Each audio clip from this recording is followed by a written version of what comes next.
We recently sat down with some of our current volunteers to get their perspective on what it is like to volunteer for Palliative Care ACT. We started off by asking them why they became involved. It was probably about 8 years ago. I was looking to do some sort of volunteer work, and I happened to I was talking to a lady at work who was actually a nurse at Clare Holland House, and we had this great conversation, and she spoke about the work that the volunteers did, and she sold me. I thought, yes, that's where I'm meant to be. I chose to become a volunteer with Palliative Care ACT because a friend of mine died earlier this year after battling cancer, and the treatment that she received from the Clare Holland House, from the staff there and the other palliative care volunteers was just inspirational, and I just really wanted to have that opportunity to provide that support to other families. Training and support is a key aspect of the work Palliative Care ACT provides, and it is clear that it helps prepare the volunteers for the important work ahead. The training process is very well organised and extremely comprehensive. From the first telephone inquiry I made, the responses over the phone, the email responses, the information night, the 2.5 days of intensive training where we weren't spared. It gave you, even though it was confronting, you're sort of not set up for failure. You're exposed to what you're going to be volunteering and what you're going to be around. So it's an excellent tool.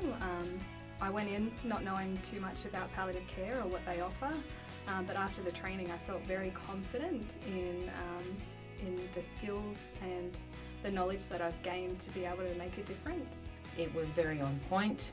It demystified a lot of things for me. I must admit I was probably slightly apprehensive. I mean, it's a particular area we're going into which is very sensitive, there's a lot of emotion, and I suppose in the back of my mind I was always thinking, oh gosh, I hope I don't put my foot in it, I hope I don't upset anybody, because that's the last thing that I wanted to do.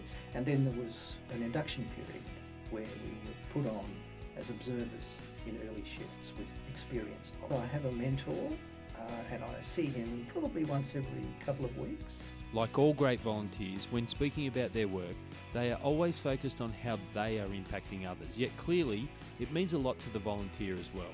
It's important that I volunteer with palliative care because to me there's nothing more rewarding than to know that you've made such a difference in someone's death and you've also helped their family through the death. It's such a simple thing to do, but I think at the other end for the client and their family, it is of great assistance to them. And I think that just me turning up for 2 or 3 hours each week, it gives them an opportunity, the family, to go and have 2 hours of a normal life. And they have told me so, that they were so grateful to see me. And I'm a non-medical person. I go there to have a cup of coffee with the person, to do a crossword with them, to watch a TV show. It was very simple things that I could do with them, but they were really grateful because we didn't talk about their illness. Palliative care is so important. The community really, really needs palliative care. The services that they offer, it just makes such a difference in people's lives. It's just so important. Finally, our volunteers spoke about a few things that are special to them about volunteering. I just love it. I love the volunteer work there. I feel quite proud to be called a volunteer and part of the palliative care team. It's just very rewarding.